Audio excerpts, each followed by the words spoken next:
Breaking news. ఉమ్మడి నెల్లూరు జిల్లాలోని దొరవారి సత్రం మండలం మావిళ్లపాడు ఏపీ మోడల్ స్కూల్లో విద్యార్థులతో పనులు చేయించారనే ఆరోపణలు వివాదాస్పదంగా మారాయి. పుస్తకాలు పట్టాల్సిన చిన్నారుల చేతుల్లో పనిముట్లు పెట్టి ఎండలో పని చేయించడంపై తీవ్ర అభ్యంతరం వ్యక్తం చేస్తున్నారు.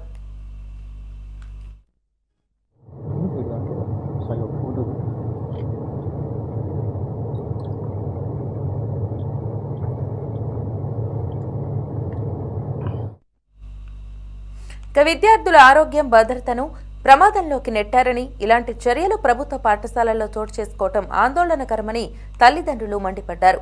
ప్రభుత్వం విద్యార్థుల భవిష్యత్తు కోసం కోట్లాది రూపాయలు వెచ్చిస్తుంటే కొందరు ఉపాధ్యాయుల నిర్లక్ష్య వైఖరి అంగీకార యోగ్యం కాదని అన్నారు.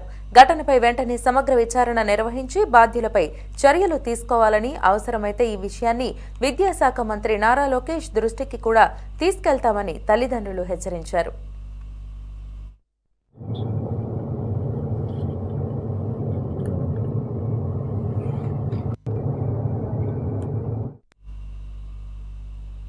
ఈ అంశానికి సంబంధించి మా కరెస్పాండెంట్ బాలరాజు మరింత సమాచారం అందిస్తారు.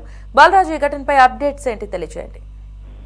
వైజాగ్ రాష్ట్రంలో విద్యా వ్యవస్థను సమూలంగా ప్రక్షాళన చేస్తూ కార్పొరేట్ పాఠశాలలకు దీటుగా ప్రభుత్వ పాఠశాలలను తీర్చిదిద్దాలని విద్యాశాఖ మంత్రి నారా లోకేష్ నిరంతరం శ్రమిస్తూ విద్యార్థులను నాణ్యమైన విద్యతో అన్ని రకాల వసతులు కల్పించాలని, స్కూళ్లలో ఆహ్లాదకరమైన వాతావరణం ఉండాలని, అలానే కార్పొరేట్ స్కూళ్లకు ఏ మాత్రం తీసుకోని రీతిలో మోడల్ స్కూళ్లలో మౌలిక వసతులు కల్పించాలని, విద్యార్థుల భద్రత, ఆరోగ్యం, మానసిక వికాసమే ధ్యేయంగా ప్రభుత్వం నిత్యం సమీక్షలు నిర్వహిస్తూ స్పష్టమైన ఆదేశాలు జారీ చేస్తుంది.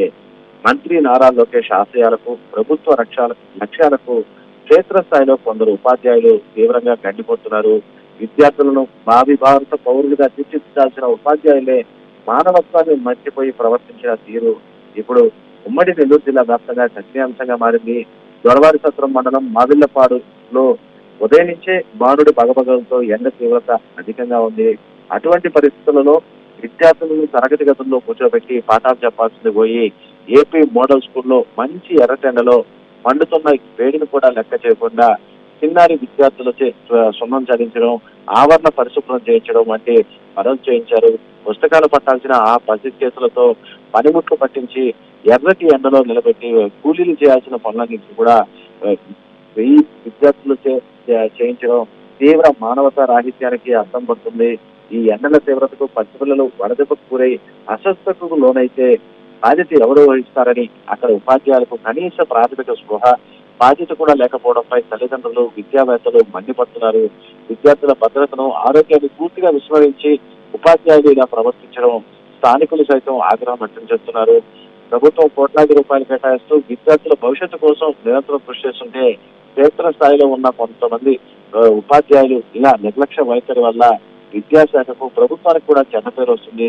ఈ దారుణ ఘటనపై జిల్లా ఉన్నతాధికారులు, విద్యాశాఖ అధికారులు తక్షణమే క్షేత్రస్థాయిలో విచారణ జరిపి పసిపిల్లలతో సున్నం జల్లించి వ్యక్తి చాకరీ చేసినటువంటి ఆ సదరు ఉపాధ్యాయులపై కఠిన క్రమశిక్షణ చర్యలు తీసుకోవాలని, భవిష్యత్తులో ఏ స్కూల్లో కూడా ఇలాంటి ఘటనలు పునరావృతం కాకుండా చూడాలని స్థానికులతో పాటు విద్యార్థుల తల్లిదండ్రులు కూడా డిమాండ్ చేస్తున్నటువంటి పరిస్థితి నెలకొని ఉందని చెప్పవచ్చు. మరి